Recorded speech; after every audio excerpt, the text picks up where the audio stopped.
Update. Am I the a-hole for refusing to meet my biological mom after in person I signed up for a DNA testing site? Original post. I'm a 24 male who was adopted when I was 6 years old. I've always felt incredibly lucky because my adoptive parents, who were in their late 20s when they took me in, have been nothing short of amazing. They've loved and supported me as if I were their own flesh and blood, and I've never felt like anything was missing in my life because of being adopted. Growing up, I had very minimal details about my adoption. I know that I was removed from my biological family by social services due to neglect and abuse, but I don't remember anything about my life before I was adopted. It's not something I've dwelled on much because I've never felt like I needed those missing pieces to feel complete or valued. Recently, out of simple curiosity, I decided to sign up for one of those at-home DNA testing kits. I wasn't looking for a reunion or any deep connection. I just wanted to know more about my genetic history, like why I was removed from my biological family and if there were any medical issues I should be aware of. Honestly, I didn't expect to find anyone closely related to me, so it felt like a low-stakes way to get some answers. About 8 weeks after sending off the kit, I finally remembered to check the results, and to my surprise, I matched with my biological mother. She had sent me a message saying she was overjoyed that I had done the test and that she desperately wanted to reconnect with me and the rest of my biological family. She mentioned that she's thought of me every day and that I was always loved, and even that I have a biological little brother who is very excited to meet me, something I didn't even know. Her message was really emotional and, to be honest, overwhelming. But to me, she's a complete stranger, and reading those words didn't stir anything in me other than discomfort. I spent a lot of time crafting a thoughtful response to Bio Mom, explaining that while I appreciated her message, I wasn't interested in forming a relationship with her or any of my biological family. I made it clear that my reason for doing the DNA test was purely informational. I wanted to understand my past, maybe get some medical history, and learn why I was removed, but that was it. I apologized if my actions gave her the wrong impression. Bio Mom read my message and replied, saying that she'd be willing to give me all the information I wanted, but only if I agreed to meet her at a cafe to discuss our relationship further. I refused, telling her that I wasn't comfortable with a face-to-face meeting. I offered a phone call as a compromise, but emphasized that I just wanted the information and then for both of us to move on with our lives. She outright refused to provide any information unless I agreed to meet with her in person and discuss our relationship. I talked to my best friend about this, and she sided with Bio Mom, saying that I was being unfair. She argued that by signing up for the DNA site, I had essentially opened the door to this kind of situation, and that refusing to meet my Bio Mom now is like playing mind games and leading them on. So am I the a-hole for not wanting a relationship with my biological mom after I signed up for the DNA testing site? Now for the top advice before reading the update. Not the a-hole. She's holding your info hostage to get you to meet with her, which is her being the a-hole. You were removed for a reason, and she probably wants to fill you with her version. Since you know her name, can you contact the agency that removed you to request the information? I could have always gone through the route of getting in touch with social services and seeing what they can tell me, though I am not sure how much they can share because of data protection, so I just thought it would be easier this way. Also, it would have been nice to hear it from my family's perspective, if you get what I mean. She doesn't sound mentally healthy. Don't do anything that makes you uncomfortable. You owe her nothing, and she's manipulative as heck. She sounds like a pushy lady. I wouldn't agree to meet her. And she already told her son he'd be meeting you? I don't know, honestly. She must have at least told him that I was on his site. She could also be using him as a manipulation tactic. You're not the a-hole, and your friend is an idiot. Your bio mom made a choice to give you up. You had no control in that decision. All of these years later, she's still trying to control things, and you're not the a-hole for wanting access on your terms. I don't think Bio Mom made a choice to give him up. I think her actions triggered her son's removal. Otherwise, I agree with you 100%. This is an awful self-serving woman with no compassion for the man's feelings. Now for the first update. It's been about 9 days since I last posted, and I thought it was time for an update. I really want to thank everyone who took the time to comment and offer advice. I've read through everything, and it's been both helpful and eye-opening. So after all the advice and some serious thinking, I decided to talk to my biological mom again, hoping that maybe if I explained myself better, she'd understand where I was coming from.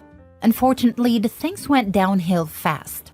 Instead of trying to meet me halfway, she just got more manipulative, insisting that I was being selfish for not wanting to meet her in person. She refused to give me any information unless I agreed to her terms, which was a hard no for me. I've come to realize that I was pretty naive to think that my biological family might be decent people after everything.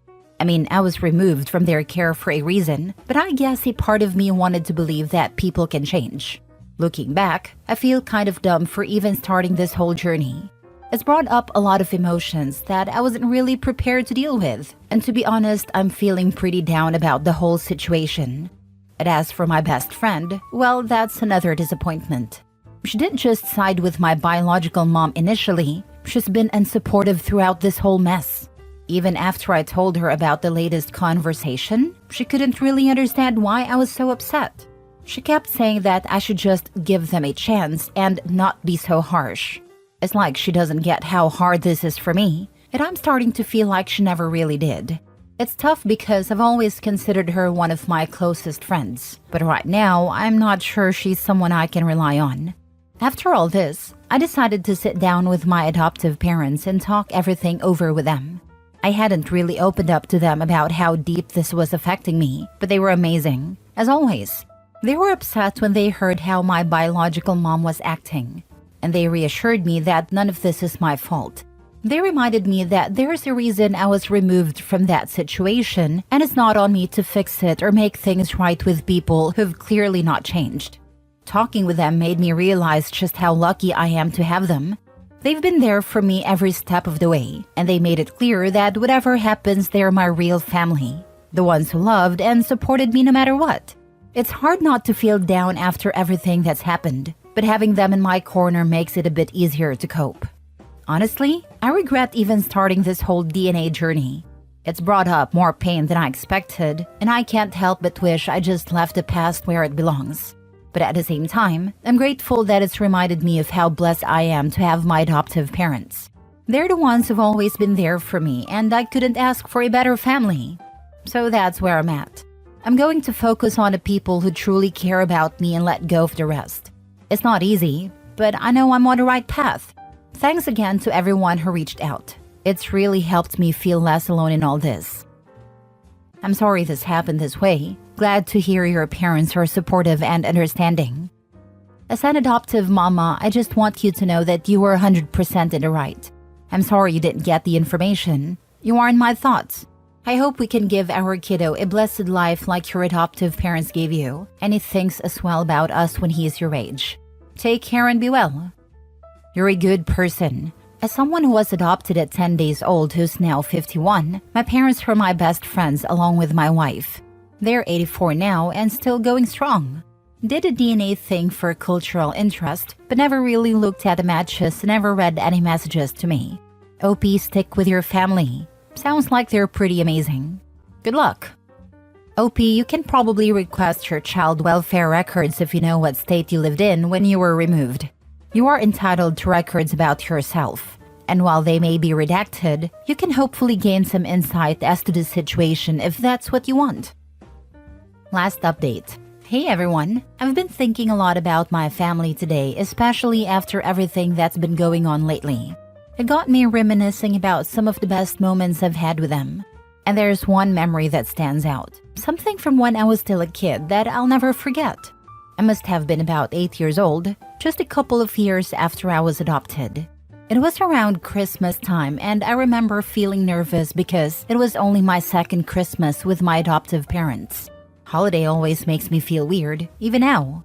Anyway, my dad's friends own a Christmas tree farm, and that year, my mom and dad decided to take me to pick our Christmas tree. We went what felt like hours walking through rows and rows of trees. My parents kept asking me which one I liked best, and I remember feeling so much pressure. Like I had to pick the absolute best one, or else I'd ruin Christmas. But they were so patient, letting me take my time. Finally, I pointed out a tree. Honestly, it looked like every other one to me, but my parents made a huge deal out of it. My dad knelt down to start sewing, and I remember him pretending to struggle, saying, "Oh no, I think this tree might be too strong for me." My dad made me come over and help, saying he couldn't do it alone. So there I was, this little 8-year-old pretending to help my dad saw down this tree. Of course, I wasn't actually doing anything, but they made me feel like I was the strongest kid in the world. When the tree finally fell, my dad swept me up in his arms and spun me around, saying, "We did it." After we got home and set up the tree, my mom brought out these old boxes full of ornaments. She told me that we were going to start a new tradition. Every year, we'd each pick out one new ornament to add to the tree, something that represented something special from that year. That night, they handed me my very first ornament, a little wooden bear holding a heart with the word family carved into it. My mom said, "This one's for you, because you made our family complete." I remember holding that ornament, feeling this huge wave of love and belonging that I'd never really felt before. At the time, I don't think it even hit me how impactful that was. How that moment defines the way I look at myself today. I was part of a loving family. I was their family. Every Christmas after that, we'd pull out that little wooden bear and hang it up first. It became our tradition. The reason I've been thinking about this memory today is because it's a reminder of how lucky I am to have the parents I do. They didn't just give me a home, they gave me a sense of belonging, and they gave me love. Even with everything that's been going on, I know that I've got something really special, and I wouldn't trade it for anything. Anyway, thanks for letting me share this. I just needed to remind myself how amazing my family is, and I hope it brings a smile to your face like it does to mine. Next story. Am I the a-hole for stopping financial support for my sister after she bought a new car? For a few years now, I've been financially supporting my sister who's had trouble keeping a stable job. She's constantly complained that she can barely make ends meet, so I've been sending her $200 a month to help with groceries, rent, and other expenses. I did this because I felt that family should always support each other when needed. A few days ago, I saw on her Instagram that she bought a brand new car. I was shocked because according to her, she was struggling just to pay her bills. When I asked how she could afford it, she told me she took out a loan because she needs a car to get to work. I found that really irresponsible. She could have bought a used car or waited until she was in a better financial situation. I decided to stop sending her money because I feel like she's taking advantage of me. But when I told the rest of my family, they said I'm overreacting. They think I should keep supporting her because I make good money, and it's only $200 a month. Now I feel guilty, but at the same time, I think she's making poor financial decisions. Am I the a-hole for cutting off financial support after she bought a car? Now for the top comments. Not the a-hole. If she can afford a new car, she doesn't need your money. You're not responsible for funding her poor decisions. Family helps, but not at the cost of being taken advantage of. Exactly. I agree. If she can afford a car, why is she asking for money? If $200 per month is no big deal, then presumably your family can cover it. If it is a big deal, they have no business telling you what to do with your money. Exactly. And on top of that, she's taking money and buying a car right away. It's just ridiculous. Tell them you need the money to buy a new car. Have you even ever had real thank you? Not the a-hole. If she could get a car loan, she hasn't been struggling. She used you. I'm sorry about that, but you live and learn. Exactly. I think the same. She took advantage of me and I know how she is. You have to learn from mistakes. I'm 51 and bought a 1998 Buick Century with 65,000 miles on it. The AC didn't work for 2 years. She's taking advantage of you. Last story. Am I the a-hole for refusing to let my brother and his family stay with me after their house flooded? Hey everyone, I'm 34 female living in a 3-bedroom house that I own. It's just me here, and my brother 37 male and his wife 35 female have 2 kids, ages 8 and 5. A few days ago, their house flooded due to a burst pipe, and it's going to take weeks for the repairs. They've asked if they can stay with me during this time. But I refused, and now the whole family's upset with me. Let me explain. My brother and I aren't super close, but we get along well enough. However, his kids are extremely energetic and honestly a bit destructive. When they visit, they run around, touch everything. And the last time they were here, they broke a vase that belonged to my late grandmother.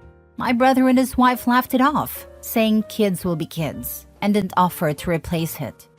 Also, I work from home full-time and have a demanding job. I need a quiet environment to concentrate, and with 2 kids running around, that's not going to happen. I suggested they stay with my parents, who live about 20 minutes away, but they said my parents' house is too small for all of them, and that it's more convenient to stay with me because I'm closer to the kids' school and their workplaces. My brother told me I was being selfish and not considering their situation, and my parents hinted I should be more generous and that family's everything. But I really don't want to live with 2 kids running around my house for weeks. I know they're going through a tough time, but I don't think I should have to upend my life because of it. So Reddit, am I the a-hole for refusing to let my brother and his family stay with me?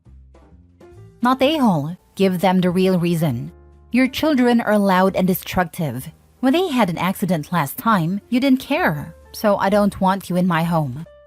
They don't have a good history with Opie staying in her house. And the whole family who is upset can chip in to pay for a rental. Plus, their insurance might cover some of that expense. You have a 3-bedroom house. 1 bedroom for you, 1 for you to work from home, and 1 for the family of 4? But they said my parents' house is too small for all of them. An extra 20 minutes travel for school and work is nothing. It will motivate them to get their house fixed sooner. It sounds like your parents don't want them either, which is why they're pressuring you. Not the a-hole. Oh no, they expect Opie to give up her office for her family because she doesn't really need it and we need a space more. So Opie has 1 bedroom, brother and sister-in-law have 1, and the kids have the other bedroom.